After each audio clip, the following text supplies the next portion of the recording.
I think what's really crazy, man, is like thinking about when I was early as a musician playing with Tarek. Dude, me and Tarek have had some real crazy times. Let me tell you, we really have had a crazy life together.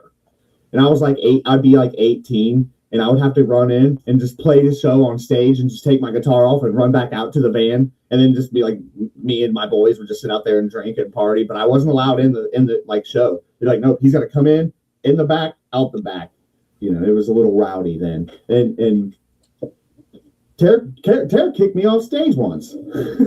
Oh. It's probably too soon to talk about this stuff, but.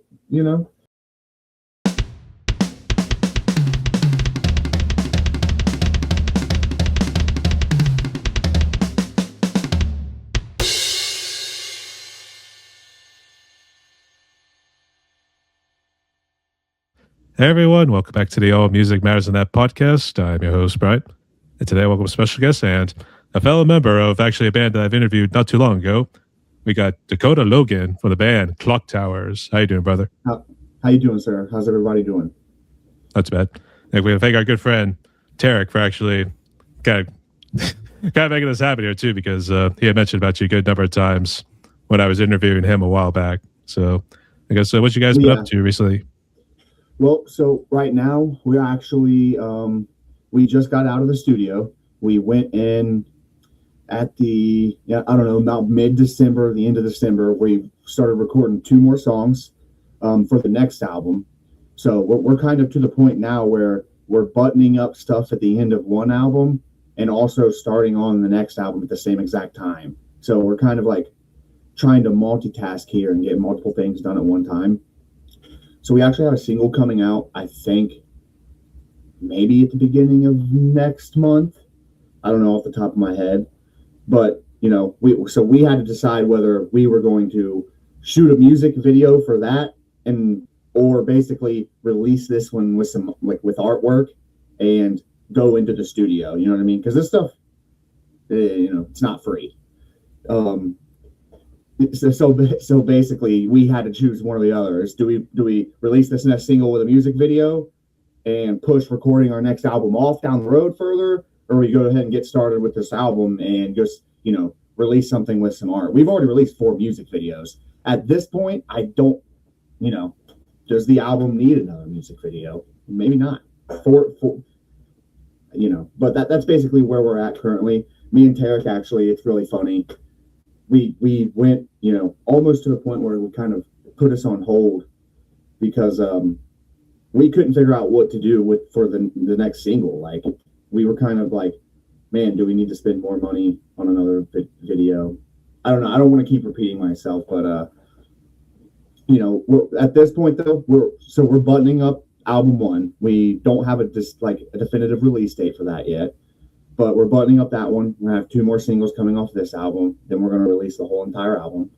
And then, create content, play live shows, basically try to just build our fan base organically through local communities at that point. Because that'll basically be all we have. All we have left. We've never played a live show before. We basically wanted to get together and get everything done first, With that being said, we're going to get this album out, and then we're probably just going to, powerhouse shows for a little while, and then in the background record the second album. And we're already actually planning a music video shoot for the second album, so we're trying to stay way, way ahead of things. It's pretty difficult, to be honest. The other thing too, it does not come cheap, as they would say. So no, that's for sure. And the ups and downs with trying to. When we started this band, we really did have like a vision that we wanted to follow, and you have to get so many people involved in making these things happen that it becomes somewhat their vision too, and you can't do anything about it. So like, if you want people's help, you want people to help you, you kind of got to give them a little bit of freedom to do stuff that they want. And basically we were making our videos with somebody for a while, and life happens, man. Stuff happens, and we're not going to be able to probably work with him anymore. So we have built this entire image and color palette, and everything's uniform that we have done so far. So now we're going to have to figure out, like, do we try to go and keep that uniformity on our own, or do we just say, fuck it, there's nothing we can do, let's just move on, let's just try something different at this point? You know what I mean? Like, when it comes to our artistic vision, like visually, the music is always going to be the same. It's just going to be pretty much me and Robert writing guitars back and forth, and then going to the studio and making it happen that way. We try to record 2 songs in the studio at a time. Excuse me, sorry. I don't even know if I should really be talking about the recording process too much, but we basically try to go in Powerhouse 2 songs at a time, show up on like a Friday and stay over weekend, and just get the basics down for a song, and then over time slowly tweak it into where we finally sound like it's good enough for the album. What do you think? Yeah. Actually, I was going to say, I think the last time when I was talking with Tarek, I think you guys had released the music video Ashes, and then he kind of went to detail about that too. So I guess what have you guys been releasing recently? I guess has it just been some new singles, or have you got like a good number of songs down? So yeah, we have we released Ashes first, then Been the Snake. It's kind of funny because Ashes was like one of the later songs that we wrote in the album. And then we wrote it and we were like, holy shit, this might be the best song out of all the songs. So we decided to release it first. So it was one of the later songs that we wrote that we decided to go ahead and push to the front and release. And then we released Been the Snake, which we recorded the video for that. It's such a long time ago. That, like, every video is kind of different because Been the Snake is me on drums and on guitar in that video. Whereas the first video we released had our buddy Caleb playing drums. So then the second video had me on drums. Then the third video was the Spirit Junkie, which was that, cinematic video that we made where, Tarek gets in the car and steals my Mustang. That was my Mustang in the video. It was me driving most of the time too. So when the car spins out and rips it, that was me. I wouldn't let Tarek do that in my car. So yeah, and then we released Genesis, which is the last video that we filmed, which, if you want my personal opinion, I feel like that's the one that broke our editor. Because it was less of a music video and more of an art piece, which let's just put it this way. Unless you're working with a real powerhouse budget or you're some kind of artistic genius, just keep it simple. Yeah, I mean, there really isn't no reason to overdo it, and I think we did overdo it in this live. Don't get me wrong, the video is sweet, and I really hope everybody likes it. But it's kind of hard to follow along to, and I could see where people are like, what the hell does this video have to do with the song? But that's where it's like, it's an art piece. You know what I mean? I don't know. It's more like I painted the truth, that whole deal. So, well, I don't know if you happen to see the video, but it's the one where Tarek is basically locked in the room and he's got everything flashing up on screen at him and basically dictating how he feels and his emotions. And it's actually a really cool concept, and it's a concept that's kind of like been done away before. I feel like it almost should have been an episode of The Twilight Zone rather than a Clocktowers video. Who knows, though? Hopefully in the future, people will look back and be like, we really like that video. Gathers the cult following then, if we want to say. Hopefully. So, yep. But I guess jumping into that a little bit here, too. I always ask this question first because I like to at least get people's perspective on it as well. But I guess, how did you and Tarek meet? Because I think we hear his side of the story. Now we're going to hear your side of the story. How we met, like, initially? Yeah. Okay, so I'm 32, and I have known Tarek since I have to say 15 or 16. I started playing guitar probably like at 13 or 14 and like pretty much caught on right away. Like I just kind of figured it out pretty much immediately. So all the kids that were in school that I was in school with, I couldn't play with them because like they were trying to play like Seven Nation Army, and I was like playing Master of Puppets in its entirety at like 14 and 15 years old. So I needed older guys to play music with, basically. Like I went to my parents, like, Mom, Dad, I can't play music with my friends at school because basically, no offense, but at the time they stunk. A lot of them have blossomed. They have become much better musicians at the time, but this was when we were kids. So my mom was like, well, basically I know this guy who's part of like, into our family a little bit. And I knew who he was, but it was like no one we were close with. And she was like, I know he plays guitar and he plays in a band. And he's actually asked about you at one point, like, hey, if he wants to come over and jam, bring him over. So they brought me over and I played with them one time and they kicked their 40-year-old guitar player out and put me in the band immediately. Which, I kind of felt bad for the guy, truthful, but there was other reasons that they kicked him out, just other than me being able to learn all their songs in one band practice. So I started playing with these dudes for like a few years, and then the vocalist quit. And that's where Tarek Puska comes into play, because we found Tarek on Craigslist. So Tarek was on Craigslist, and somehow Nate got a hold of him, which he was the other guitar player for the band at the time, which is a band called Festival of the Damned. We played around a ton back in the day. And Tarek shows up. I don't know how his side of the story goes. That's where it's like you might hear the wrong. I might be remembering this incorrectly because I was young and probably drunk.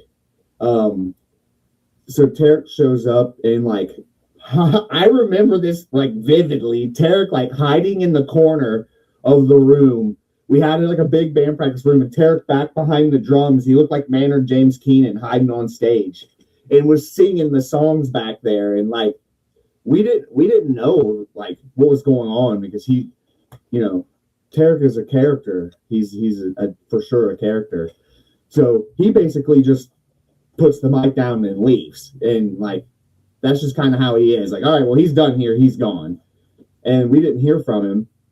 And eventually he hits us back up and was like, you should let me come back and try again. And we were like, yeah, for sure. And basically from that point on, I have been involved musically with Tarek. And, that band ended pretty miserably. And somehow, like, people in the band kind of drove me and Tarek away from each other. It's just kind of how life goes. Like, he went his separate ways and he went and joined War Curse. And I don't know if you ever heard of War Curse, but yeah, I mean, he joined them and they blew up, and they're an incredible band. They're still an incredible band. He went and did his thing, and I went and played indie music. So Tarek went off and ripped with like some metal legends, and I was like, I'm going to go find my old high school guys I ditched back in the day, and I'm going to start an indie rock band. That's what I did. I was in a couple indie rock bands, one called Observationists. That was the one I was in for like 4 years. And I really super enjoyed it, which then like, so I had lost contact with Tarek then at that point for like, I don't know, it was years. And me and Nate, if you could, you don't have to bleep that name. I don't know if you can, but I'm just going to say it one more time. Nate, if that name, you can bleep it. I mean, because it doesn't really need to be said, but he would always try to get that band back together. And then, so me and Tarek would always end up at the same place at the same time with this guy trying to make a band happen with, and I mean, it never did work. It really would never work. And then, I don't know, out of the blue one time, like I go sit down at a restaurant out in Riley, which is so weird. Like, I don't know if you know I don't know where you're from. Where are you from? Pittsburgh, PA. I know you guys are close to Cincy, so okay. I guess is Riley more of a suburb? Yes. So Well, no, it's out of the city. So it's basically funny because we live near the city and we never ran into each other. We ended up running into each other out in the middle of like BF Egypt, dude, just nowhere. We ran into each other. And at that point in time, I was playing in a death metal band, and it was full of people who couldn't get along, and it got blown up somehow. So I was just like to the point where, because to be straight up with you, I am a death metal guitar player. I have played, I have played death metal music for, 15 years. My favorite bands I listen to are like the Faceless, the Black Dahlia Murder, Shadow of Intent. I like pretty heavy, fast stuff. But I was just so sick of trying to make the music with the people around here. You know what I mean? Like, so it wasn't the music, but it was like everyone around here who wants to play that kind of music is like got mental problems or something. So Tarek said, let's start a rock band. And I was like, at this point, screw it. Let's just do it. You know what I mean? This is going to be something completely new for me. I've never pictured myself playing in like a, traditional rock band, but here I am, man, writing all of it, basically, music, the drums. So it's kind of crazy. I feel like it was actually my calling at this point. This is what I've done the best out of all of my stuff musically. Actually, yeah, you did mention about your job, which we'll get to in just a sec. But it still kind of ties in with like the first question right there about how you and Tarek met. And it seems like you delved into your history of how you became a musician. But what was really the motivating factor for you to say, like, hey, mom and dad, I'm going to go join a death metal band? So it's kind of funny, actually, because I was playing like when I went to my parents basically asking like if I was able to branch out and play with older musicians. I wasn't playing that kind of music yet. I was still into like, I don't even know, man, Metallica, stuff like that. And then once I joined that band and started playing with Tarek more, and Tarek, he was definitely listening to more like thrash heavy stuff. I just kind of dived into that and started listening to Lamb of God, Children of Bodom. And then I just kind of developed on my own. And I actually took that band that was just like a regular rock band and turned it into like a death metal band. So we first started, we were playing like, it was almost like pop rock. And by the time that I left, we were playing like full blown like metal orchestrated songs. I wish I could show people some of that stuff, but it's all been scrubbed from the internet because, I don't know, the guy that was involved would just hate for anybody to hear it. It's good stuff, though. Yeah, I should almost made it like it was like the MySpace era, that sort of deal. So I know people talk about that a good bit. Dude, MySpace, it was Reverb Nation. You remember that? I remember thinking that Reverb Nation was going to be like the biggest thing on the planet. And it was crazy for some reason how my local band was always like number 3 in some type of chart. And I was like, this has got to be fake. You know what I mean? It's not fake, but these numbers are like completely inflated and are not real. I remember that. Those good times. Yeah, I mean, the reason that I wanted to go play in a death metal band, it was like strictly straight up because I wasn't able to find anybody my age like I could play music with when I was really young. And my mom was cool about it too. I have to give her credit. I almost want to make one of those memes where it's like, yo, when your kid is like 12, he's going to ask for a guitar. You better give it to him. Because she let me do, like, she would let me go out and go to band practice and hang out with these dudes, knowing they were like, that point in their mid-30s. I think when I met Tarek, he was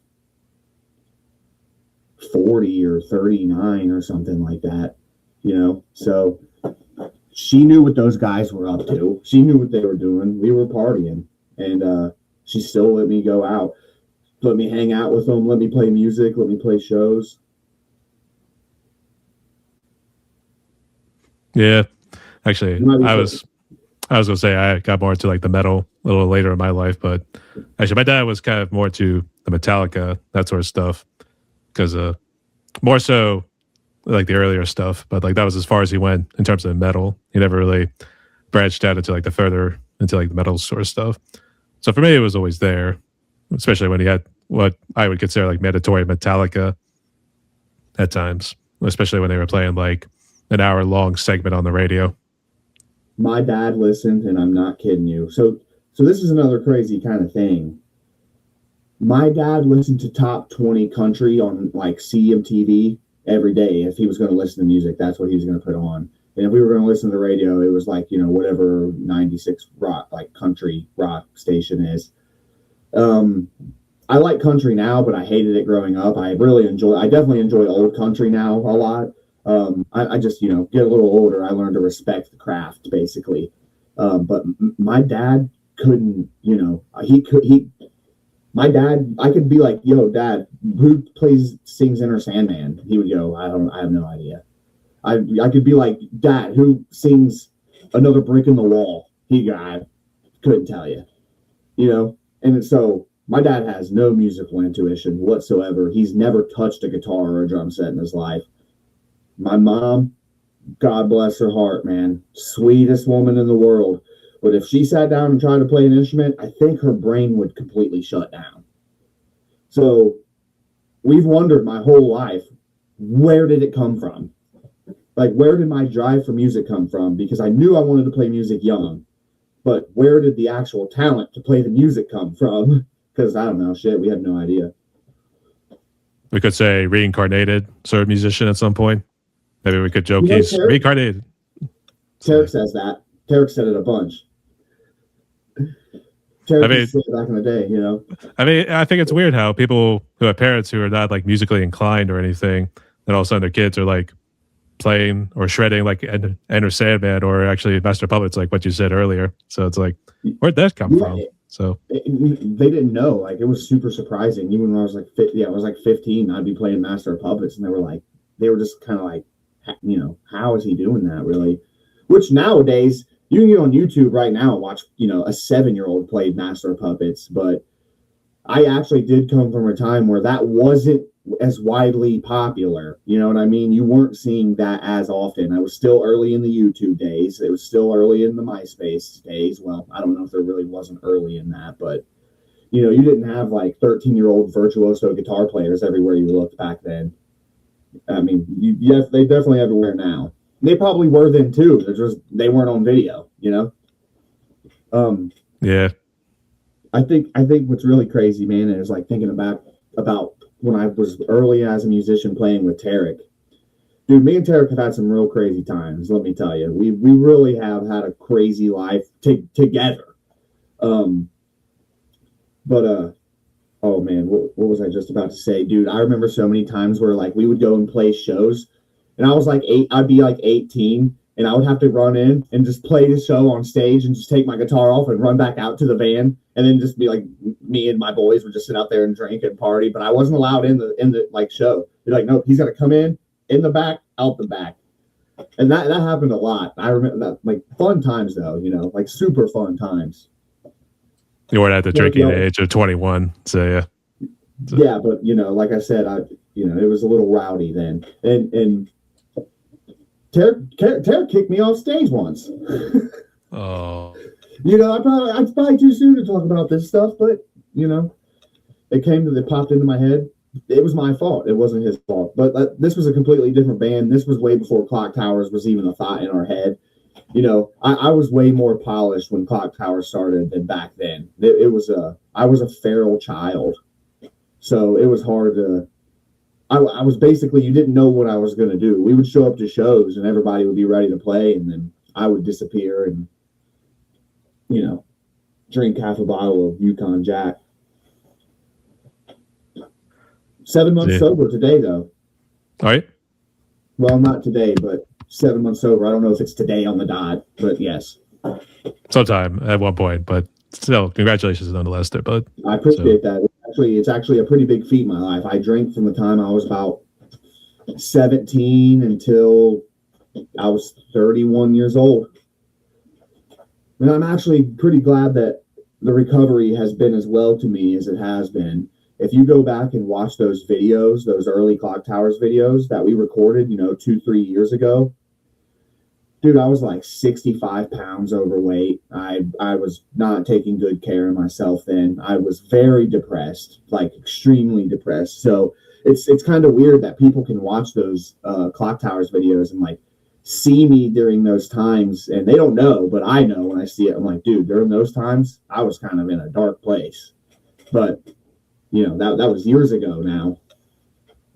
So it feels good knowing that the next stuff that comes out when the Clocktowers album 2 comes out, not only will they see a transformation in music, they will see a transformation in me as well, which I don't know. I've always kind of liked that. I kind of like when a band comes out and they're kind of like schlubby, and you're like, oh, okay. And then the next album comes out and they come out looking polished and great. I'm like, that's what's up, dude. I don't know. I like that. So I'm trying to pull off the same thing. I guess I don't kind of jump ahead here, but I guess in terms of challenges, I guess, has it been a good challenge these last few months trying to keep that sobriety going? I guess what are challenges do you feel like you face as a musician these days? So it's not necessarily hard keeping sobriety going. I've defeated the craving of alcohol. But what is hard is like I'm pretty naturally confrontational, unfortunately. I've just got that thing in my brain where like I can't let somebody say something without having to say something back, dude. And I know smart people move on. They let people say shit and they get on with their lives and they move. But me, man, if someone says something wrong, I've got to say something. And I feel like that's gotten a lot worse ever since I quit drinking. Like I feel like I definitely am more confrontational than before, which makes certain things more difficult, especially like dealing with a band and a group of people and trying to make decisions, and some of them are uncomfortable, and me trying to not be mad and say something that makes everybody else mad. So yeah, that's honestly the most difficult thing about sobriety is just learning to take the world as it is, because I'd spent 14 years seeing the world through a clouded vision. Now I'm realizing like, oh crap, the world is a tough, cold place, and I've got to mentally be prepared for it, because you drink almost every single day. Your mindset is definitely not right. Now that I do feel like it is right, it's just more difficult going through the day-to-day, dealing with people, trying to remain happy. And I think that I'll get over that eventually in the future. But that's been the toughest thing for me. Like I feel very confrontational and like kind of hard to get along with lately. But it's like I do tell people when they're having trouble with me, I do say, hey, do you remember when I was blackout drunk, how hard that was to deal with me? And then they're like, yeah, okay. Yeah, like, yeah. We jump in the gloves. We're doing hockey style. That's what we're doing. So yeah. So, and what's cool is Clocktowers is advancing tenfold since my sobriety. I'm focusing way more on priority and doing the right thing. And that's a lot, because I'll be completely honest that a lot of my bands and musical projects in the past have just been a lane for me to party. This is like the first one where I'm like, I take this seriously. This is not for partying. This is serious. This is a real project that people are devoting their life and time and money into. So, I'm going to do the same thing. I'm going to treat it with respect. I say we're here to get shit done. That's our deal. So yeah, and if it wouldn't be if I wasn't like that, Tarek wouldn't work with me, plain and simple. And so that was one thing I told myself when I did fully decided to get sober. There was a couple of times where I woke up in the morning and was like, this could be the last time Tarek ever talks to me. And that's not a feeling that you want when you've got this much time and dedication into a project like this. So I decided, I was never going to feel that feeling again. And it's felt great. It's felt wonderful, actually. Not waking up being like, dude, is this the end of the band? Like, are we going to throw it away because I'm really that big of a jackass? Dude, not feeling like that is super tremendous. Yeah, I mean, and, Tarek definitely put up with me being a jackass for quite a long time. So props to him, man. for real. That's good to hear. And once again, congratulations to Nate. So hey, thanks, man, for real. It been the best decision I've ever made, regardless of my sour moods sometimes, dude. Who knows? Maybe I'll just become an old curmudgeon. I think it's better than dying alone as a drunk. I guess. But actually, this job that you were talking about, I guess, what have you been doing? Because is it sort of another sort of challenge in the way of making music? Are you talking about my business? Business, yes. Yes. Yeah. So that's the biggest challenge in my life is when to have time to be able to actually sit and so for example, yesterday we have been needing to do notes over the studio songs. So we needed to get together and literally just sit and listen to the songs a couple times and write down timestamps. I had approximately 30 minutes total out of my whole day for Tarek to come over and sit down for us to go over these timestamps, and I had to rush him out of my house so I could leave to get work done for my business. And what I was doing before that 30 minutes was exactly the same exact thing. So it's very, very difficult it's growing. I just started it at the beginning of last year, and it's growing, but I'm putting at least, 10 to 12 hours a day into it. And I still work at a factory 6 days a week. So I'm working an insane amount and trying to build a business and also trying to do this very, very serious project with him at Clocktowers. I basically have zero time whatsoever. And that's why it was difficult to, kind of get a hold of me. It's just very, very hectic. But my business is, I'm called Queen City Hobbies. It's Queen City is Cincinnati. And I have a retro video game store on eBay. And I buy and sell retro video games. Yeah. So I sell GameCubes, Game Boys, handhelds, Nintendo 3DSs.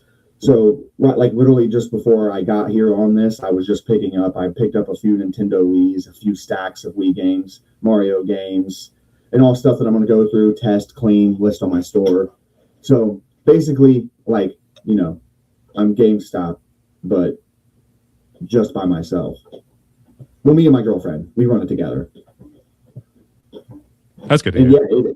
It's very extremely difficult to try to build this business while trying to run the band, for sure. I'm thinking in about a year, I will be able to just completely quit working at the factory, and I'll just be able to do my business on my own, and then have more time to be able to work with Tarek.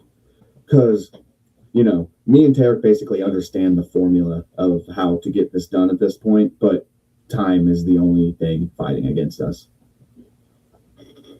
Actually, I was going to say it almost sounded like a Amazon sort of business in a way, or I guess, more eBay, especially with the way you're selling the products. Is that your main source that you use, or do you use various distributors?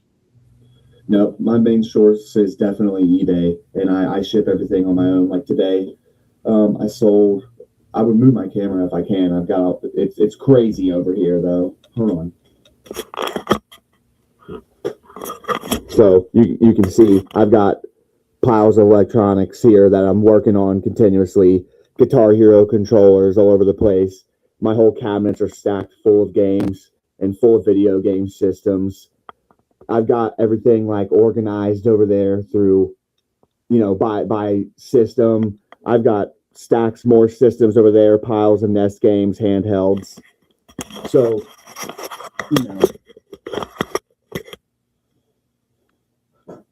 Say he's got it all, and even the nice little Pokemon banner in the background there. And yeah, I do. I collect Pokemon. I don't actually sell Pokemon. When I get those, I keep it. So I've got a pretty gnarly Pokemon collection, actually, which is kind of funny because at one point Tarek was like, "We need to start talking about Pokemon in our videos," and I'm like, "I'm all in. Just tell me when. Just tell me when, and I'll do it." But yeah, so that's basically at this point. Yeah, I'm making much more working for that, doing that business than I am working for my factory, which is wild because I've worked there for 10 years. But that's what I'm doing. But it's hard. It's very extremely time consuming. Basically, I spend a majority of my day sourcing. You know what I mean? Driving around Facebook Marketplace, thrift stores, offer up storage units. it's very extremely time consuming. On top of that, like testing systems, if I buy 2 bins full of video game systems, they've all got to be clean. They've all got to be opened and tested. They've all got to have controllers paired with them. They've got, it's definitely a lot of work. And Tarek, it's something me and Tarek have talked about. Like, it's a bit frustrating how much work it is, because it's like sometimes I have to sacrifice a lot of stuff to be able to do it. But hopefully one day it'll be worth it. And never mind. It was like I had an idea and then I lost it.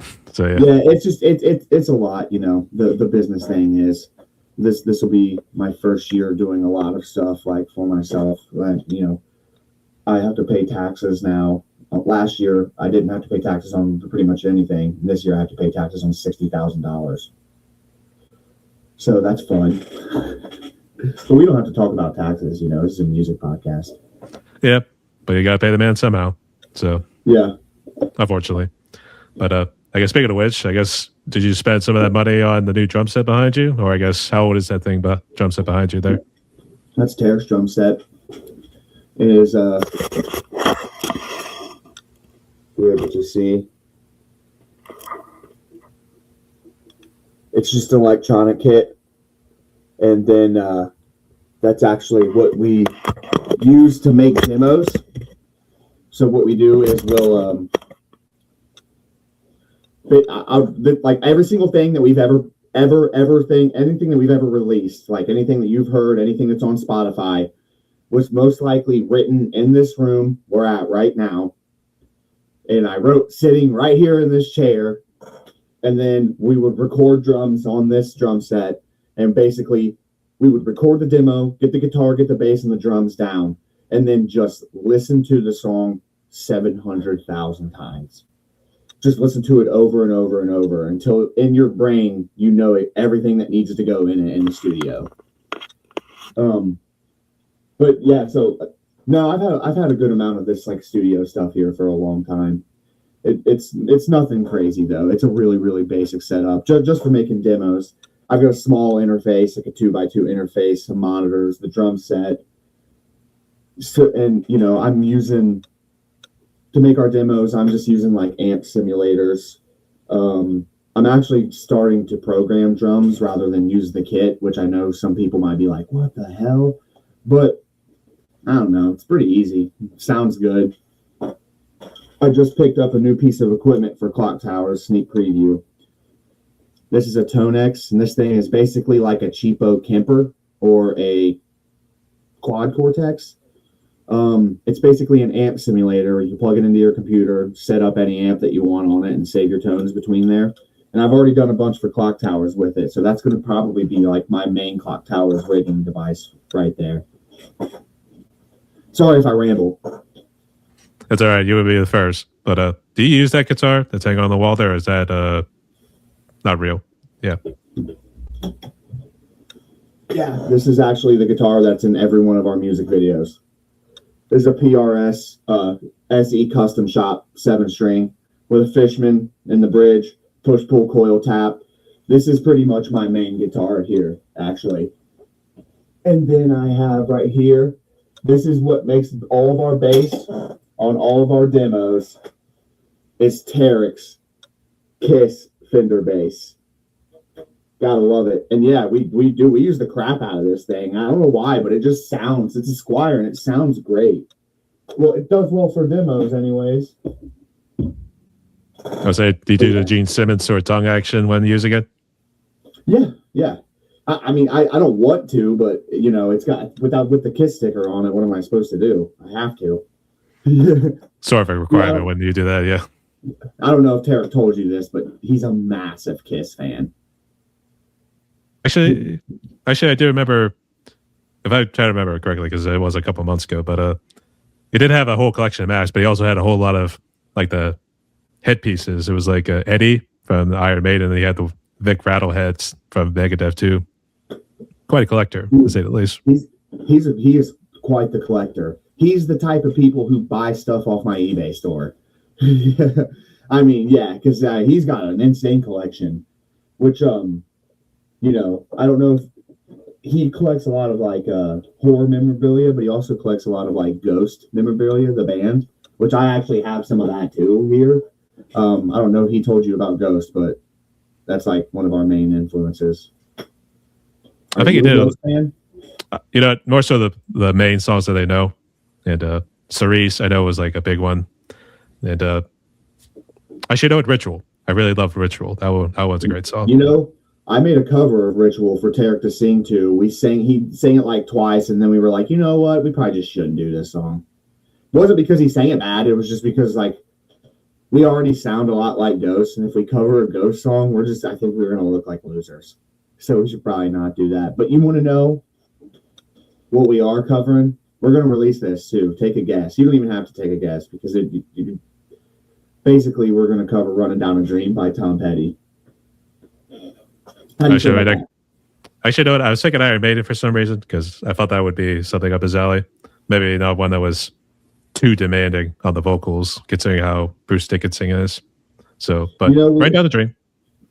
We have a song that's going to be the last song on album 2, and we named it the demo "Rhyme of the Maiden" because there's a middle section that sounds a lot like the Iron Maiden song.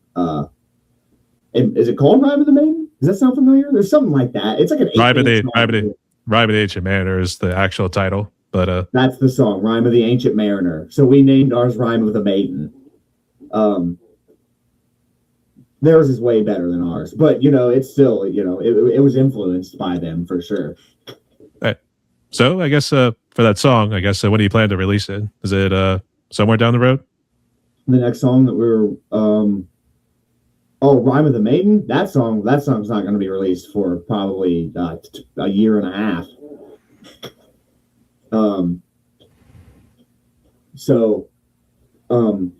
But the next song we're releasing is called "I," and it's an acronym for "Even You Escape," and we're releasing that one either at the end of this month or the beginning of next month. It'll be coming out. And it'll be the 5th single off the album, which is a crazy amount of singles for an album. But I don't really know what it's about too much off the top of my head, but it'll definitely be coming out in the next month or so. We wrote the song 4 years ago or something. I mean, me and Tarek were a band jamming and writing songs for like 2 years before we even had the name of the band. All right, that sounds pretty cool. So can't wait to hear what you guys got. So make sure you keep me posted and make sure to hit us up on the socials whenever you release those new materials, okay? Absolutely. For sure. All right. So I've always brought this question up here too. I know it's been 5 years later, but I think COVID was definitely an interesting time, especially considering how you could definitely say it rocked the nation, to say the least, pun intended. But I guess from your perspective, how bad was COVID for you personally, family-wise, and I guess whatever you were doing music-wise? Sorry. It's actually it's a little bit of a strange question, actually. I haven't thought about COVID in quite a long time, personally. I guess I probably shouldn't definitely not deep dive into like my political standpoint on the whole entire situation, but affected me like personally. I wasn't doing anything then, so like if I would have been somebody who was doing what I do now with my business and with my band, COVID would have devastated me. It would have ruined my life. Then all I did was wake up in the morning and go to a factory every day. And we worked for the military. So we were considered whatever that consideration were, to where they made you show up every day. So during COVID, I got up and I went to work every single day. Traffic was good. There wasn't as much traffic, but really for me, it didn't affect me that negatively, but that doesn't, that's where it comes down to like, it did affect me negatively in a way of that I seen it affect my friends negatively. So for me, it was just getting up and going to work every day. It was nothing really different. I we had a bar that we liked to go to, me and a couple of my buddies, and they didn't really change. So we would just, if I wanted to go out, we kind of went out there. I wasn't playing music in a band, so it didn't really piss me off that I couldn't play out. And so, impacted me personally. It didn't really impact me personally. I was glad when things started, when mask restrictions kind of lifted a little bit. It was kind of cool because I didn't necessarily enjoy like going into Walmart with one of those on. I did it. I'm not one of those people. I did do it. I followed the rules, but I hate to sound like a whiner, but it just kind of sucked going your whole life, going something one way, and then all of a sudden people are coming out like, man, you have to do it like this now, or you're a piece of shit. So there was definitely negatives about the situation, but I don't know. I was an essential worker at the time, so actually, you know what? Sorry. I watched a bunch of people get fired and then get a whole bunch of unemployment money. That was interesting. They cheated the system, to say the least. So yeah. So I was like, oh wow, well that's cool that you're getting money to do nothing. I guess I'll just continue to work in a factory every day. Well, I don't know how it is in Ohio, but in PA, you have to be actively looking for a job in order to collect the unemployment. So that's basically how it works. I'm assuming it's the same way in Ohio, but I guess you've never been unemployed? No, I actually have not, surprisingly. Since I've been 16, I've always had a job. But that being said, I mean, PA is a much better brand state than Ohio. So, that's probably has something to do with that. They take a lot of things more seriously. Yeah, COVID was a crazy time, man. It's crazy to even be talking about it right now. I haven't even thought about it in such a long time, but the impact culturally and across the entire world that it had is something that is like, it was a major historic event, so it is kind of something that you'll be able to bring up in 20 years, like in 30 years, be like, how did that impact you? And still, it's an interesting topic. Like I said, I won't get like political about the whole thing, but it was definitely one of the craziest times in the United States to be alive in. And I was very young, but this sudden shift in the way that you lived, it happened so fast. It almost felt like, this is going to sound crazy, probably shouldn't even say it. It almost felt like it treated your mind the same way as 9/11. It was such an impactful event that like it's going to be written about in a history book. If it hasn't already. So it's being written right now. It's already being written as we speak. Yeah. So it's just that was like one of the craziest things that I've ever personally seen. I think it's crazier than a lot of stuff that's going on right now, which is just a lot of theater, a lot of show. Yeah, that's our deal. So yeah. But on a serious note, it's good to see you are doing well there, mate. And actually, what year did you and Tarek get together to officially do Clocktowers? Do you remember? So, no, unfortunately, man, I don't. It would probably be 2022. Yeah, 2022 would be the official year that we got together and started actually writing music again.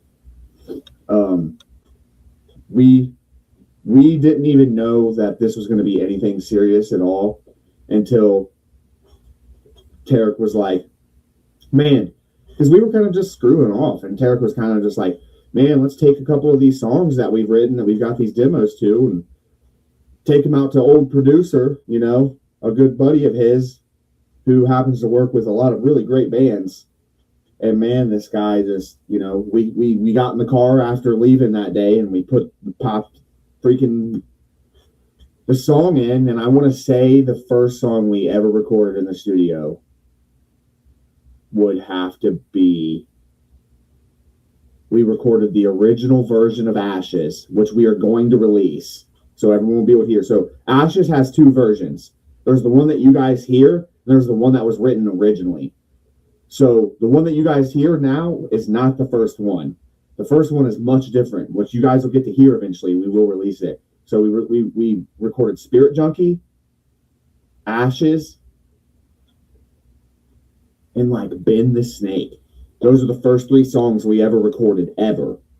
And we got in the car, we listened to them, and we went, holy smokes, we actually have to do this. Like, I guess we actually have to do this now. Because like before that, I'd actually almost quit once. I mean, I even almost quit, and it wasn't even anything to do with nobody, or it was just, I just still couldn't see myself being in a rock band yet. Like, it was so hard to envision myself going from playing death metal to being like, man, people are going to look at you like Nickelback, but whatever, dude, whatever. At the end of the day, that really doesn't matter. I think it's bad if they're going to start throwing rocks at you, like what happened with Nickelback in Portugal. They like it heavy in Portugal, dude. They do. They really don't. I don't think they would like us there. I think somewhere in Europe we might fit in, but in Portugal they're going to be like, "What the hell is going on with this? Let's hit these guys with some bottles." It's like small rocks or something. Yeah, I'll tell you what, man, I'd be pissed too. If I was at a metal show and Nickelback walked on stage, I'd be furious. Yeah, but I think Clocktowers is a little more dark in a sense than they are, though. Definitely more on like the ghost side of things.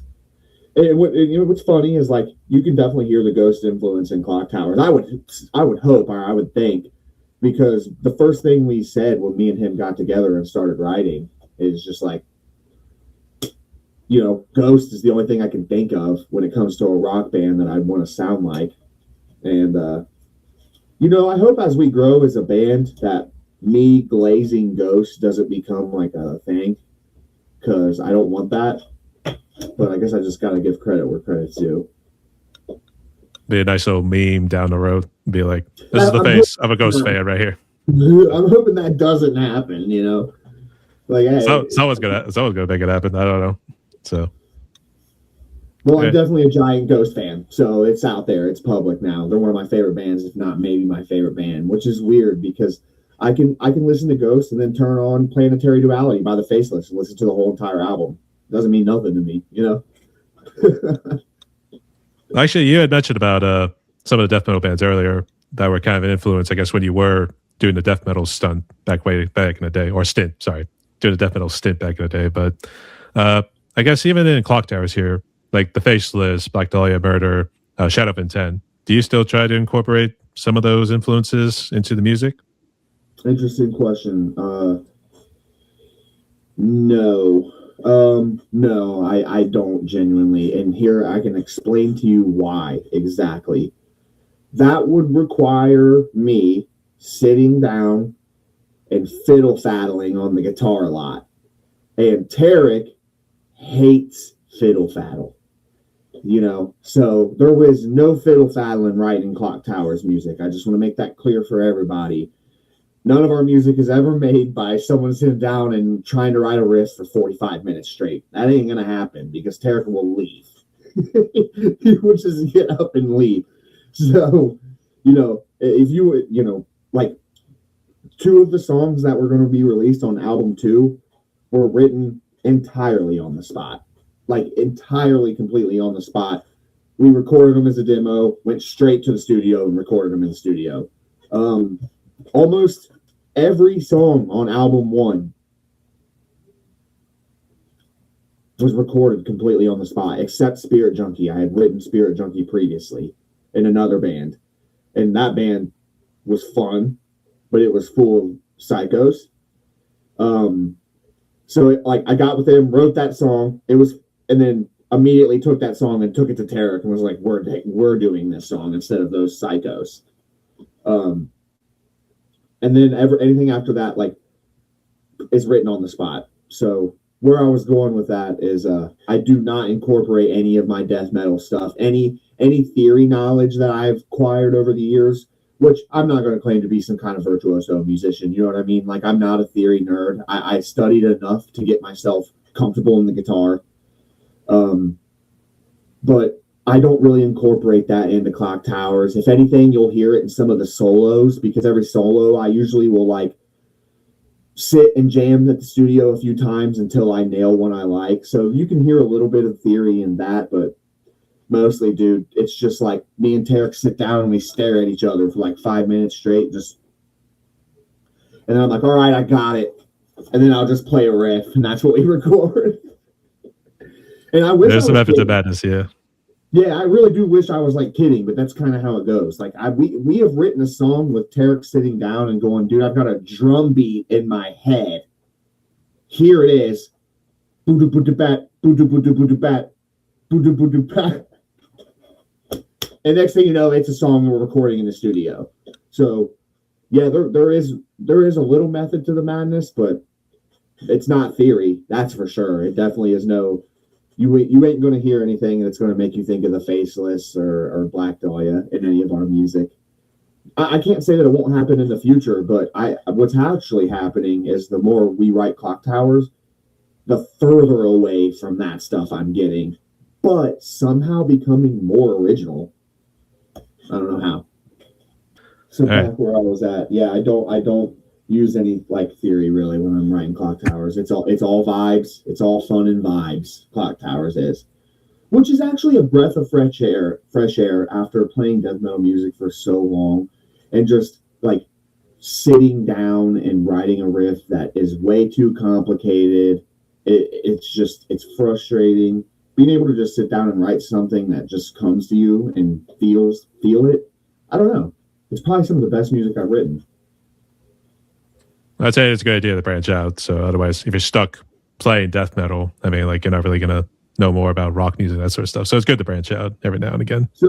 So actually what has happened recently is that I've gotten so comfortable with this writing style that I've developed for Clocktowers. I actually have started to go back and kind of write some technical stuff again, but try to use my knowledge and like of structuring and songwriting back into the death metal. I haven't really done it successfully yet, but I'm trying.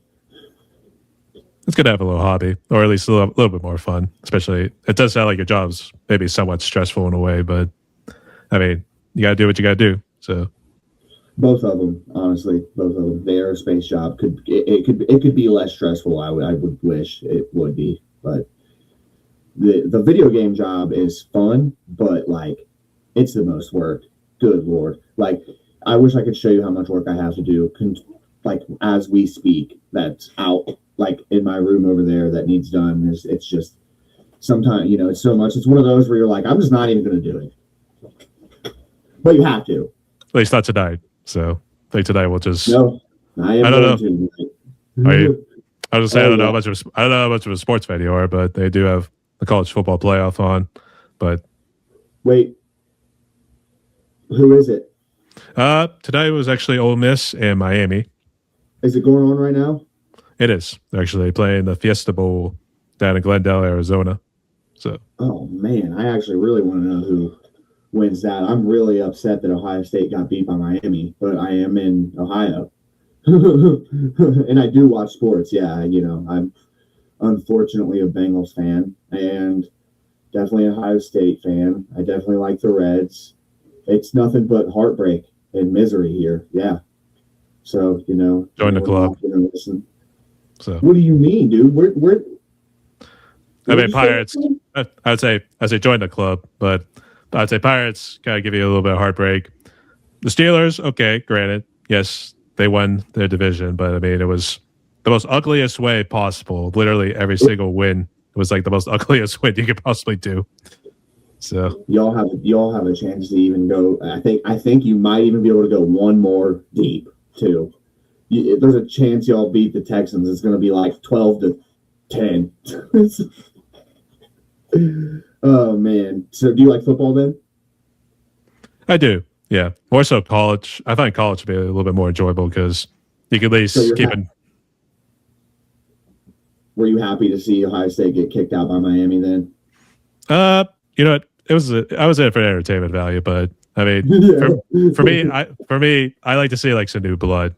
So if you're having like Ohio State and Alabama, like always showing up in the championship, it tends to get a little boring. So. Yeah, because of right now, I want nothing more than Indiana to win it. You know what I mean? I think it would be so cool to see them win. I just love their coach, who just every single time you see him, he's just like, they're like, "What? You guys did it again, dude! You guys won it again!" He's like, "All we do is win." I'm like, I love that. I love that attitude. He keeps it serious. So yeah, at least for the cameras, maybe. So yeah, I know. Dude's a goof off camera. You know it. He's putting on a show. I guess. Actually, I thought he had like the unibrow kind of going there at first, the way you kind of see the camera angle at times. So, because he's looking with like strong intent or something like that, especially when you were watching like the Alabama game too. So that game was crazy. I've never seen a defense actually give up on the field before, but hey, people. It was a crazy thing. Yeah, you can only take so many punches.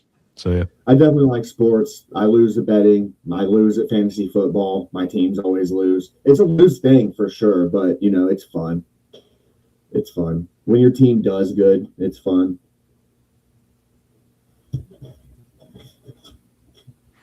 Yeah, that's for sure. So, all right, and I think just real quick, I guess outside of maybe some of the material, I guess even album too. I guess you guys thinking of maybe are doing some shows, just sticking around the Cincy area, or you think of maybe branch out a little bit too, because Cincy is close to Kentucky right there. Would you cross the pond there, go into Kentucky for a couple of shows? Yeah, so we've already had a couple. We've already considered a show offer in South Carolina. So when it comes to like playing shows, we are currently in the process of like getting our live band together, which we're just a drummer short. So basically, where we are is that I play the drums for all the songs in the studio. I say we probably just go out, play a couple shows where I'm on the drums live, and just until we find somebody that we feel comfortable with playing like live with us. We will definitely play Cincinnati, Covington, no questions asked. We'll definitely play Covington, which is Kentucky. We'll definitely play Dayton, Columbus, Indianapolis. These are definitely going to be places that you could end up seeing us. Dayton, Covington, Indianapolis, Columbus, maybe even Michigan. Maybe Illinois.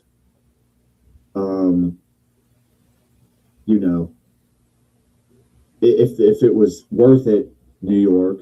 So basically, nothing on this side of the continent over here is like we'll play all the way up and down as long as it's worth it. Touring and stuff like that, yeah, you never know. Maybe not the whole damn nation tour if we wanted to say it like that.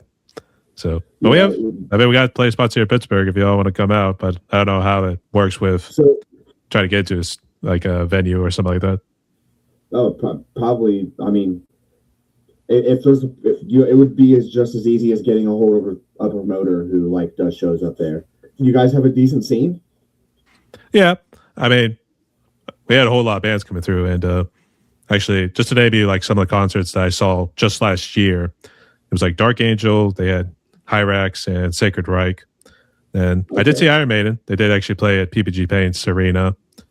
And actually, way back in 2023, I actually did see Gojira with the Deftones. Not a band called Vows, but it was at least the opener for that group right there. Mastodon. We tend to get the big acts. Not all of them, which is kind of unfortunate. Yeah, that's huge, dude. I would love to see Mastodon. I never did get to see him, but now I'll never get to see him right. So, it'll never be the correct Mastodon that I would even want to see. Oh, yeah, because rest in peace, Brett Hines, and then their drummer quit too, or those guys still together? They're still together. It's just no Brent. No Brent, okay, yeah. So, Cincinnati, our scene is fucking massive, dude. I'm not sure why it's so big, but it is, man. We got the Andrew Brady Center down here, which is it was basically like an add-on to the Bengals Stadium, but they made it an event center. And the shows they have come through here, dude, I saw Primus front row like last year at the event center. Coheed and Cambria came through. Blink-182 played there. I mean, plus we've got Riverbend. So, I mean, yeah, that's where like the big, Metallica Slayer, everybody who comes through there. Well, actually, Metallica plays US Bank Arena, which we have US Bank Arena too. So, and we have Taylor Swift that comes through. So, didn't Taylor Swift? She came through and played at Steelers Stadium, didn't she? I don't know what year. I don't know if it was last year, actually, come to think of it. But I'm sure she has at some point. Even like you get Kenny Chesney or the Stones. God knows how old they are right now, but they'll play at Heinz Field. Now, Acrisure Stadium, but whatever at this point. It will always be Heinz Field. So I'm a Swiftie. You're a Swiftie? Yeah, I don't really care. But I say congratulations on getting married. Did they officially get married between her and Travis Kelce? I think so. I don't know. I guess I'm not that big of a Swiftie. I guess not. So, all right. But actually, speaking of the scene too, I guess, would you say yours is pretty diverse? I guess with all various genres, or I guess how's it been since COVID? So the metal scene is pretty rock solid. There's like metal, like heavy metal. There is a good group of good bands that, man, they are really good. They've developed a pretty big following, and so the metal scene is basically, well, locally. So when we're talking about local bands, the metal scene is the biggest scene here. The heavy bands are the ones that gain the most popularity and get the most fans. Rock bands, we do have a rock band scene, but it's real hard to get into the shows with the good bands because there's like 3 or 4 really good rock bands that have been around for a while. They all kind of play shows together, and all the other bands kind of have to fend for themselves, and you end up with a bunch of shows with like 3 awful bands and 1 good one. And then it's like, it's not worth going because you don't have to sit through all the other bad bands. If you go to a metal show in Cincinnati, chances are every band will rip.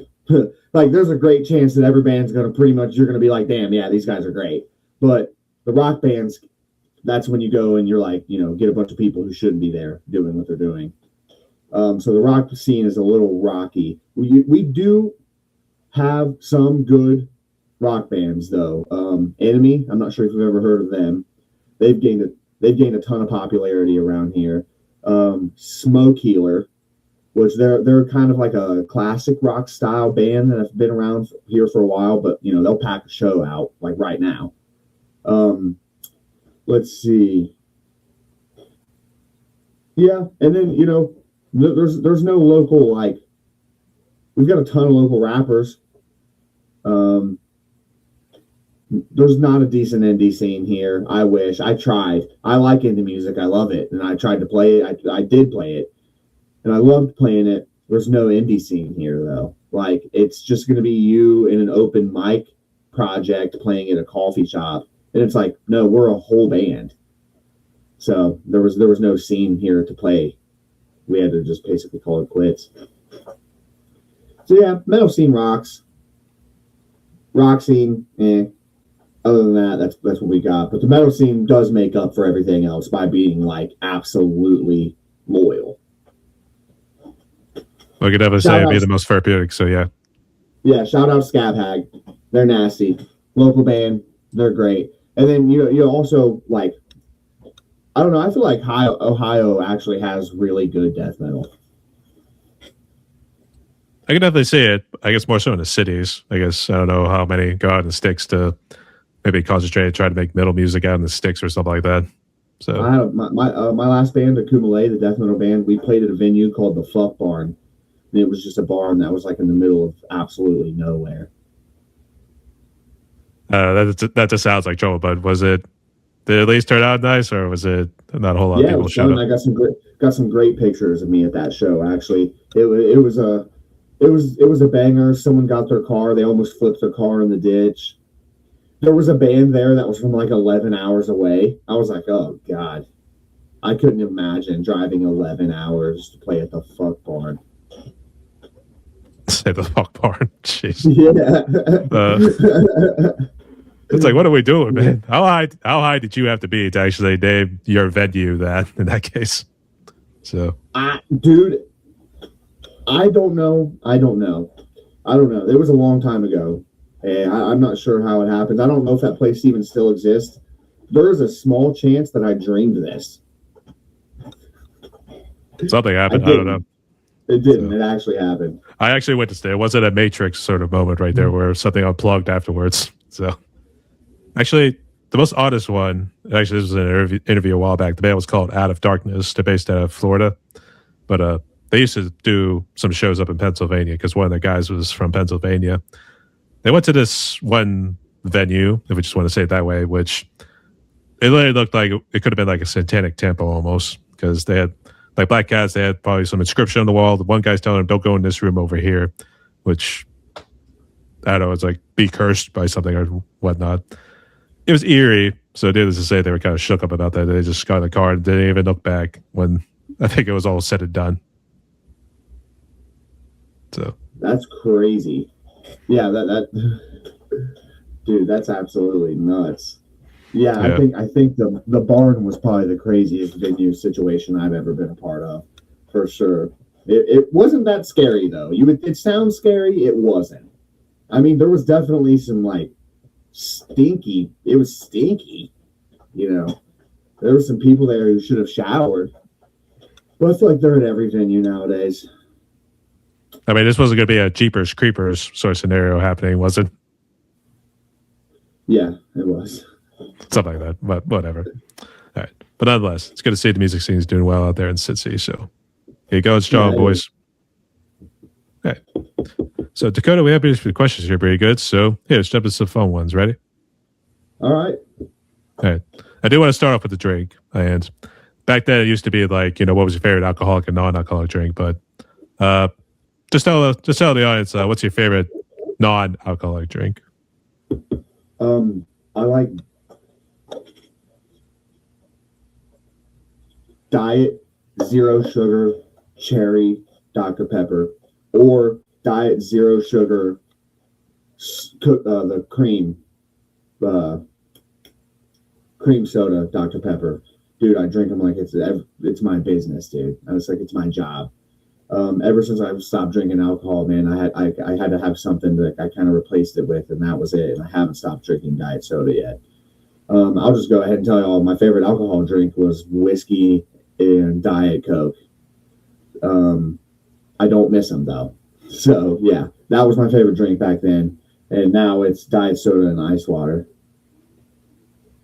Maybe the Diet Coke, because it was more the whiskey that was killing. So yeah.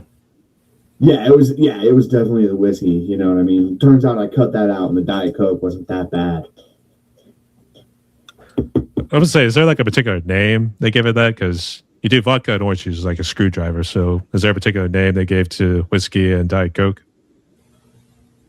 No, they didn't. Just which is crazy, right? Because it's got to be one of the most common drinks ever. Like I know that like Seagram 7 and Diet Coke is like called a black tooth grin or something. And don't hang me, people, if I'm wrong about that. I could be wrong about that. Yeah, I don't know. It should be named after me though. The Dakota Logan drink or something. Yeah, so. Something like that. All right. But nonetheless, still, congratulations for being sober there, mate. You and Tarek as well. So, all right. Since you did mention you're into sports, I guess, does that mean you're a little bit of a TV nerd when it comes to TV shows or movies? No. You know, not really. If I don't consume a lot of like television really. I do, if I watch anything, it'll be YouTube as like it, you know, if I actually sit down and have any time to myself where like the TV could be on, usually I'll play something. Like I'll bust out the Switch and play Pokemon. I've been playing Pokemon Sword. I bought the new Legend ZA and then started playing Sword over Legend ZA, which Sword's like 8 years old or something at this point. But yeah, so not really. Like back in the day, there were some TV shows I liked. I liked this TV show Community a whole lot. Have you ever heard of that?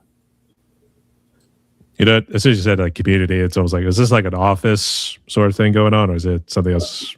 It was pretty much a lot like that, except for they were a group of college students that all met up in the same study room to study, and they were all from different ages. And then the show is like actually 6 seasons of them just, going through different various things. Yeah, it's a sitcom television show, but it was written by Dan Harmon. I don't know if you know who that is, but he's the co-creator of Rick and Morty. And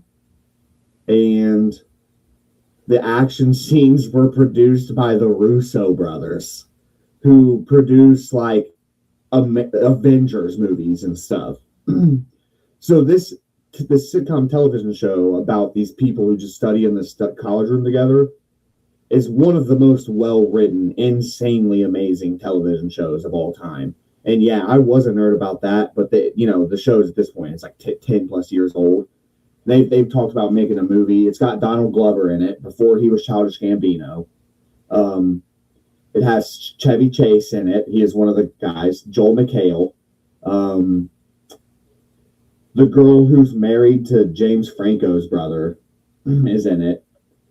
Dude, there's so many like famous people that are in it that were like not famous when the show was out that are like monstrous now.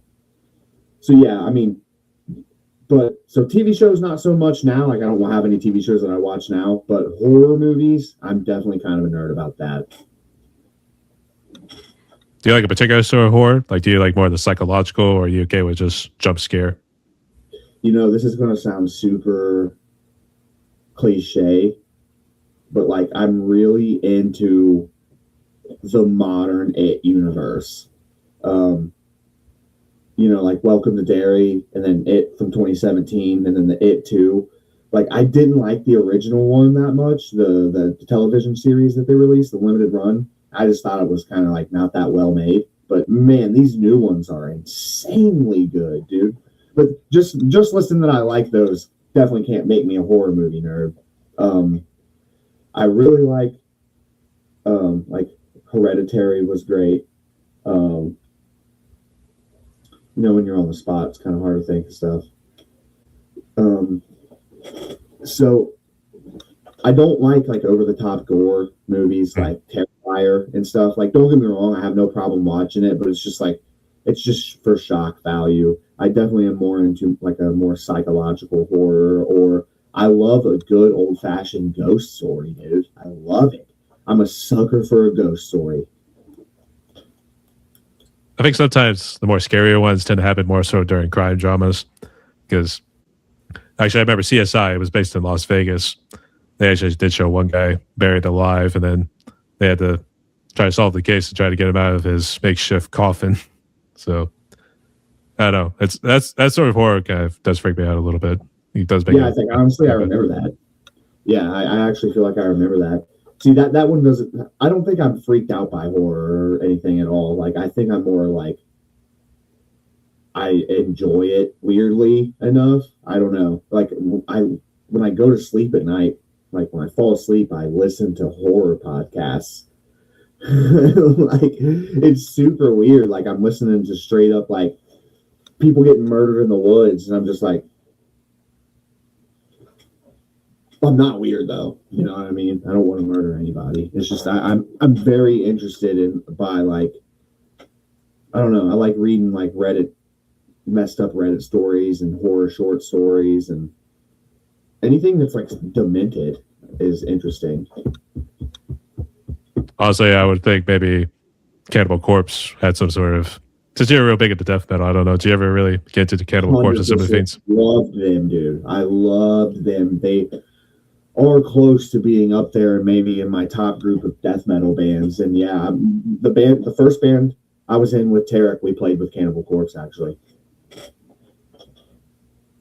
and we played with them in Wisconsin.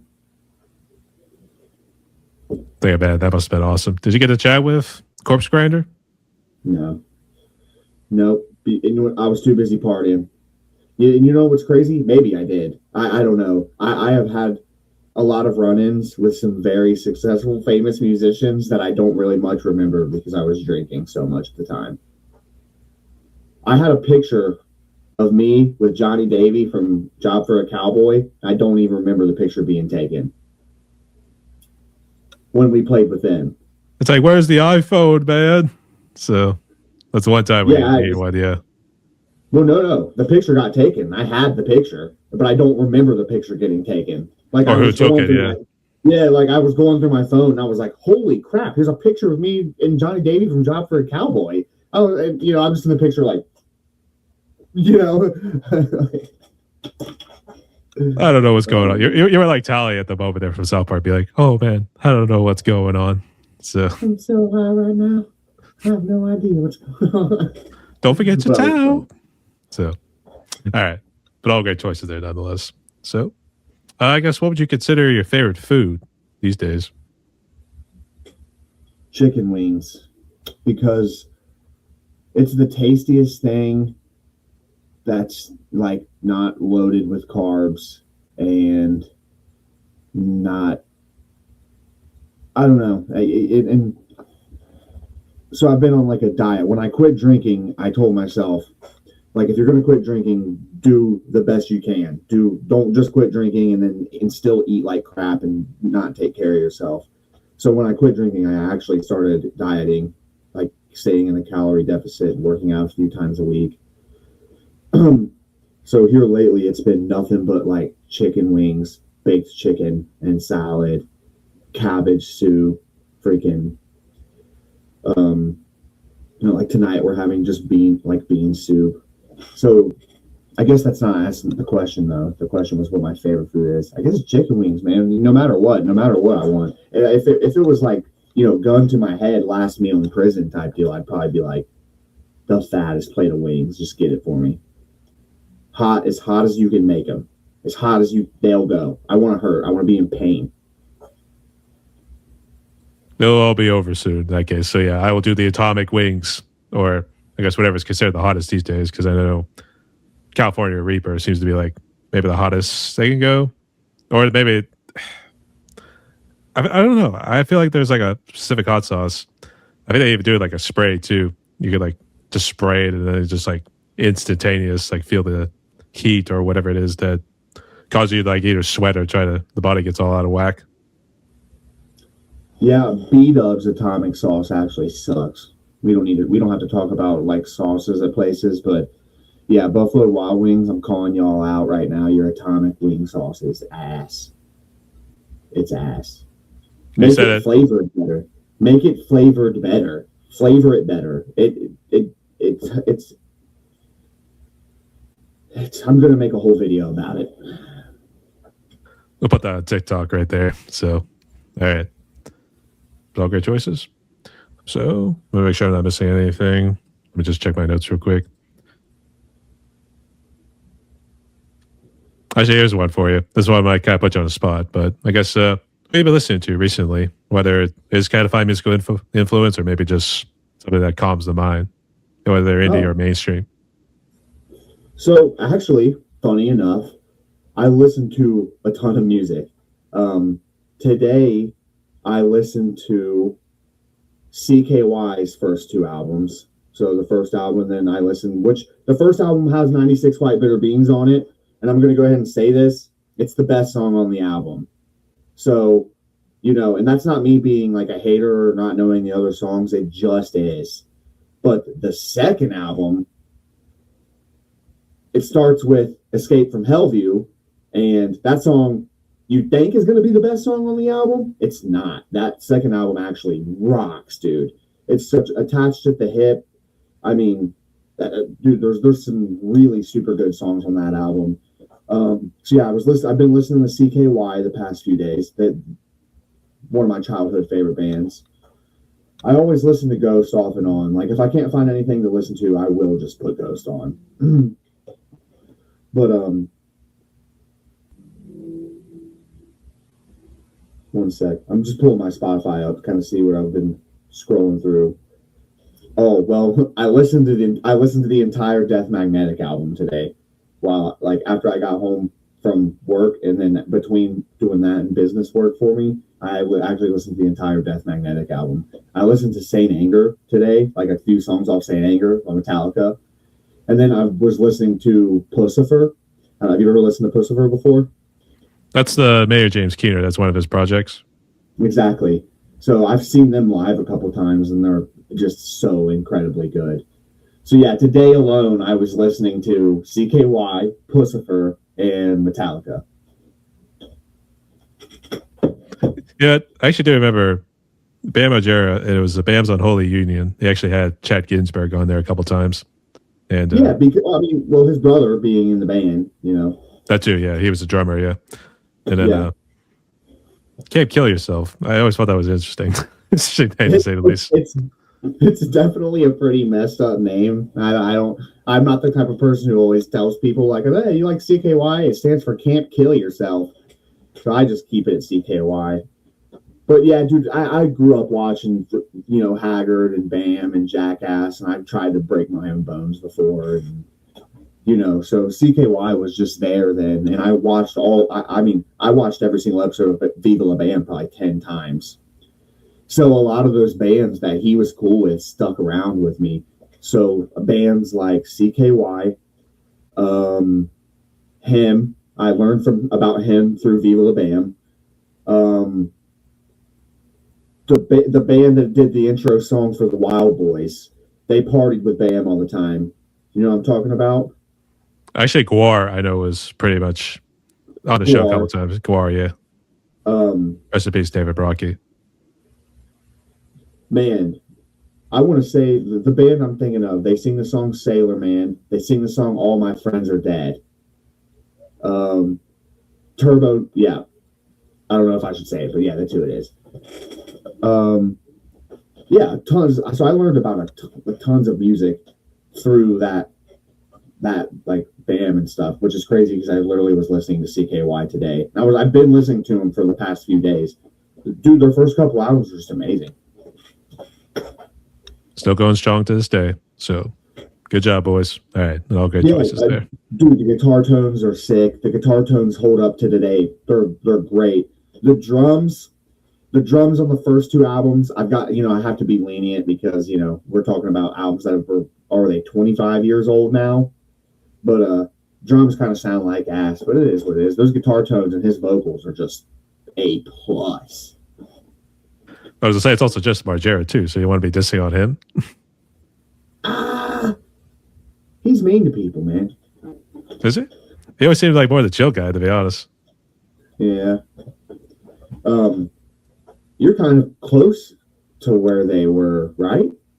They're Westchester, so it's about an hour or two, but it's closer to Philly, so you have to go more to the middle of the state. Have you ever been to Philly? I've driven around Philly. I've never been physically in Philly, but I do have a couple of friends out there, as well as distant family members. Huh. How far are you from Philly? About 2 or 3 hours, give or take traffic or anything. Wow, that's crazy that you've never been there. I've been to every city within 2 to 3 hours of me, I think, unfortunately. Never really had a need to actually go there. We always drove past it because we were going to like Cape May, New Jersey, because that was like the beach spot we all wanted to go to or something. So you go there, you better put a freaking Eagles jersey on or you'll get beat up. Oh, we get by, so don't worry. But I say I respect the Eagles. I respect the Eagles. Me too. You have to, or you'll get beat up. That's what I'm saying. Those people are crazy. I say everyone's crazy. Go Birds. Go Birds. Go Birds. So, all right. It's all great choices there. All right, Dakota, we're down to one more question for my podcast. I guess before we jump into it, would you like to ask me anything? Well, I don't really have anything off the top of my head. How long have you been doing? First off, yes. No. How long have you been doing that? How long have you been doing this podcast? It's going to be actually 6 years. Actually, no. I'm going to say 2021 was the official year, so it'll be 5 years come February. Okay. So who, in your opinion, would be, someone that you've interviewed that like has like blown up or became like, I guess, I don't know. Have you interviewed anybody that has like blown up? If so, who? Well, a lot of people I have interviewed have been indie musicians. So they've blown up partially, maybe just like in like the streams and maybe some shows here and there, but they're not like big, if you know what I mean. That sort of deal. But the best one I've done so far was with Dallas Toller Wade, formerly of now of Narcotic Wasteland. So he was already Oh, kind of big when I hell interviewed yeah, him. dude. Yeah, man. So Dallas Wade, I actually have met him before. We I've played with Narcotic Wasteland. That's why I played with Narcotic Wasteland. And they were nasty. But I've met him before that, though, while he was still in Nile. So yeah, dude, he is an incredible guitar player for sure. That dude's nasty. I would say that's a pretty good one for sure. Definitely crazy son of a bitch, as I would say. But Is he crazy? Well, I think just the way he was kind of describing his little personality or being that sort of barbaric sort of nature. He might have just been doing it for the camera, but it's whatever. So, guy needs to let loose every now and again. So, it's metal too. So, it's kind of bound to happen. So, they're good. Narcotic Wasteland is really good. I can believe it. I mean, yeah, we played with them. Kumale, we played with Narcotic Wasteland. And man, I want to say the name of the band was like, no, it wasn't Casket Born. It was like Dark. I don't know. I have a terrible memory. Sorry. It's all good. So, but yeah, it'll be 5 years. Come with the podcast. What other questions did you have? Or I guess, I don't know. Was it meant to build off? All right. Sounds good. But since there's nothing else, here's how the last question goes. So, given the amount of negativity that you have been seeing in the world, pretty much just even the last couple of days, but even the last couple of years, really, I feel like these days people need some sort of hope. So what would be your message of hope for musicians and people out there so they can move forward with their lives? Don't be afraid to look into something or look into things that might bring you happiness that other people around you might not agree with. Like, I found a lot of peace through my faith in my religion, and I don't like really talking about it a lot with other people. It's something I found deep within myself. And I was around a lot of people for many, many years that would persuade me against that, basically, because they just either they didn't believe or they just didn't share the same values as me. Once I put away my fears of what other people thought and followed my heart, my life began to become much, much better. So the answer to your question is, don't be afraid of what other people think. Do what makes you feel good and do the things that you know are good. Focus on doing things that make you happy. And what happens with that is overall you become happier and you have people who are surrounding you who are also happier. And you can spread your happiness throughout the world. That's for sure. And spoke like a true prodigy. So, all right. So, Dakota, we have reached the end of my podcast right here. We talked a little over an hour and 30 some minutes, but I guess before we close out, would you like to give a shout out to anybody or say any other final words of wisdom? Yeah. Shout out to Tarek for getting me on here, being able to do this interview with you. Clocktowers wouldn't be anything without him, so I got to shout out to Tarek. Shout out to Scab Hag in Cincinnati. They're a metal band in Cincinnati, and people need to know about them. So, they're really super good. Shout out to my mom, and go Birds and all that. That's just so I don't get beat up. Yes. We like to at least live a little bit longer too. So, actually, just real quick, did you have somebody from Exhorter that collaborated with you guys? I don't know if he was doing something production-wise or anything music-wise. His name was Jason, I think. He played on Ashes. Just Ashes. So, yeah, he collaborated. So that's where Ashes 1 and 2 came into play. There was a version 1, and then Jason came, and we made version 2 with all of us together. And the only album you're hearing is version 2. So version 1 is just me on all the instruments and Tarek. So it'll be super exciting to release. But yeah, he's an exhorter, and we actually for sure fully plan on working with him. We actually already have a little bit on a song on our next album as well. So album 2, you can also expect some Jason to be on there as well. And anytime he's involved, it's a great time because he's an absolutely excellent songwriter. Yep, that's for sure there too. I remember Tarek brought it up there too, and I've been trying to reach out to him. So we still got to make it work somehow. So down the road, we'll see what happens. Yeah, Jason, yeah. Dude, yeah, that would be awesome. And yeah, he's got some crazy stories for sure. He'll sit there and tell you some really, really crazy stories about some of those guitar players over in Germany that he's played with.